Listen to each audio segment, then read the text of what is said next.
Fire manipulation.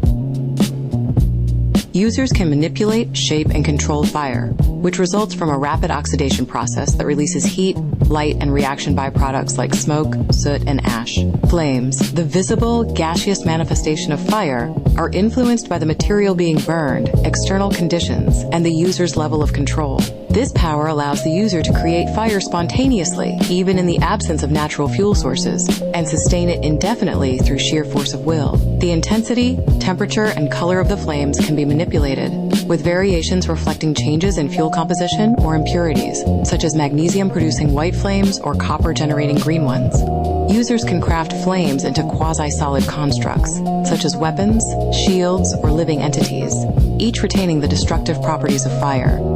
They may envelop themselves in fire without harm, using it for enhanced strength, speed, and resilience. Through precise control, they can introduce or remove impurities, modifying the fire's behavior, power, and visual appearance.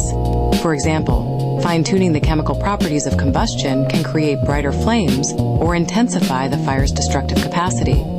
Advanced users can go beyond traditional fire, generating plasma, the highly energized and ionized state of matter.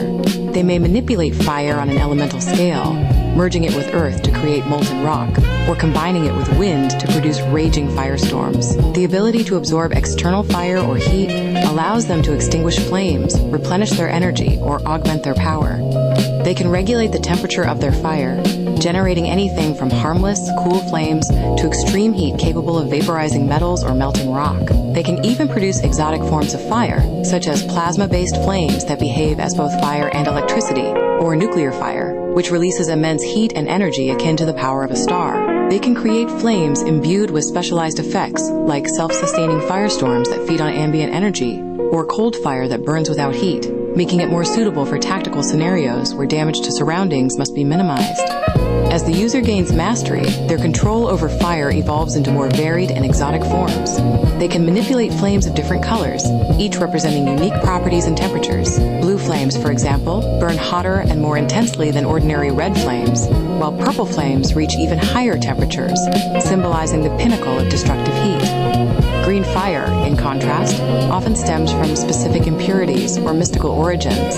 It may represent a shift in oxygen dynamics or possess otherworldly properties, often associated with beings of the underworld, sorcery, or necromantic energy. Green flames could even burn with properties that disrupt spiritual or arcane forces, making them highly versatile in supernatural contexts. The user's control extends beyond conventional fire, granting them the ability to generate flames that exist without the need for oxygen. These flames can burn underwater, in space, or in other environments where traditional combustion would fail. As their power increases, they gain access to more exotic forms of fire, such as plasma flames that combine the properties of fire and electricity, or nuclear fire that mimics the energy output of stars, capable of unleashing cataclysmic heat and light. Water manipulation. Users have the ability to create, shape, control/move, and otherwise manipulate water in all forms, whether sea or inland, salt or fresh, hot or cold, muddy or pure, hard or soft, heavy or light, flowing or standing, on earth or in the sky, above ground or under, outside or within living things, and so on. Their control may extend to water in all its aggregate states: liquid, gas, steam/vapor, and solid ice. The user may be able to freely phase change water from one state to another, as well as control other inorganic compounds contained in water, e.g. salt.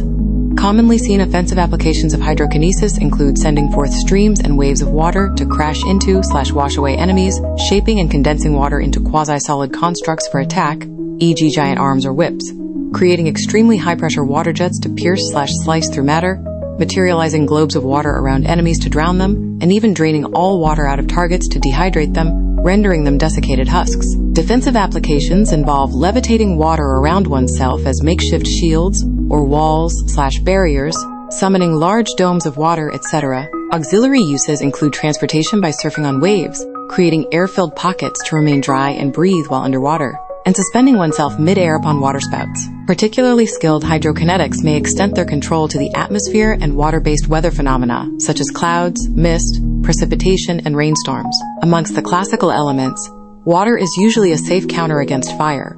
which it can easily extinguish by absorbing heat and displacing oxygen. In addition, a water manipulator may counter, or instead be countered by, an ice manipulator, with either side potentially able to melt/freeze the other's ice/water.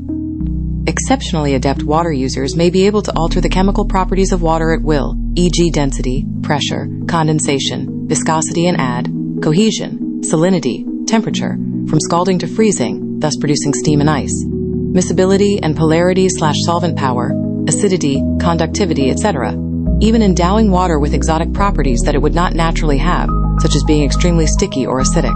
A hydrokinetic may even be able to split water into hydrogen and oxygen gas under their own power, or instead merge ambient oxygen and hydrogen together into new water. Furthermore, due to the omnipresence of water in all organisms, humans, plants, animals, even microbes, the ability to control water stands out among stock elemental powers for its potentially great influence on life itself. The average human adult is approx 60% water, via blood, intra- and extracellular fluids, etc., making water manipulation exceedingly dangerous should the hydrokinetic in question be able to exert control over these bodily fluids. Earth manipulation.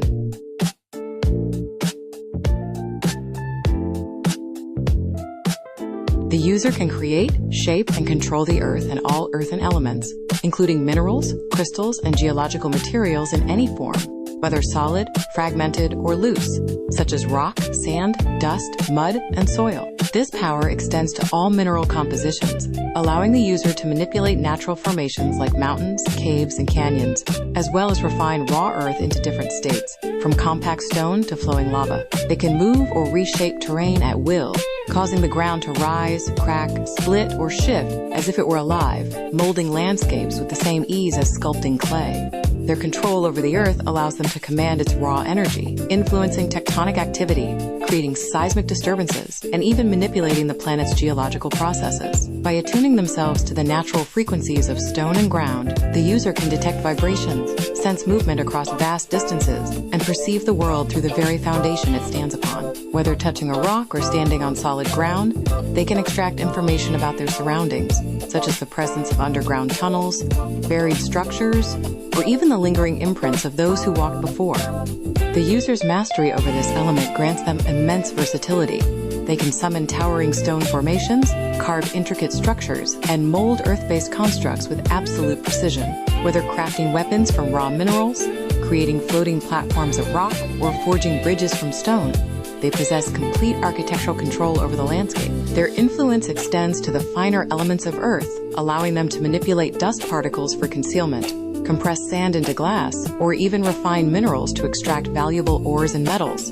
In battle, they can launch boulders with devastating force, generate waves of sharpened rock to impale foes, or bring forth colossal stone golems to fight by their side. They can armor themselves in layers of solid earth, form impenetrable barriers, or even become one with the terrain itself, sinking into rock and emerging elsewhere in an instant. With greater mastery, they can move entire land masses, reshape mountains, open massive chasms, and influence the very structure of the planet itself, becoming a true force of nature. Air manipulation. Users can freely create, shape, and control air and wind, and possess complete control over air and wind, granting them dominion over the very foundation of Earth's atmosphere. Air is a mixture of gases, primarily oxygen and nitrogen, that envelops the planet, sustaining life and influencing weather patterns. They have complete mastery over wind currents, air pressure, and atmospheric forces, allowing them to manipulate the movement of air across vast distances. This extends to controlling breezes, gusts, squalls, whirlwinds, zephyrs, gales, tempests, and even destructive storms, such as hurricanes and tornadoes. As the driving force behind climate and weather phenomena, air influences everything from gentle winds to catastrophic natural disasters. The user can shape wind currents to alter temperature, humidity, and atmospheric pressure, effectively controlling the environment on both small and large scales. Since wind is also responsible for generating ocean waves, the user indirectly influences the movement of water bodies. One of the greatest advantages of air manipulation is its invisibility. Unlike fire, water, or earth, air has no natural color or form, making attacks nearly undetectable to the naked eye. This makes air-based techniques exceptionally difficult to anticipate, block, or evade. A skilled user can launch blades of compressed air, generate shock waves, or even create a vacuum, suffocating targets by removing breathable oxygen from the area. Furthermore, air is the medium through which sound, temperature, and energy travel, giving the user secondary control over sound waves, air density, and aerodynamics. This can result in silent movement, enhanced speed, or even the ability to disrupt an opponent's senses. When harnessed to its fullest extent, air manipulation can evolve into near absolute control over weather, storms, and atmospheric forces, making the user a true force of nature.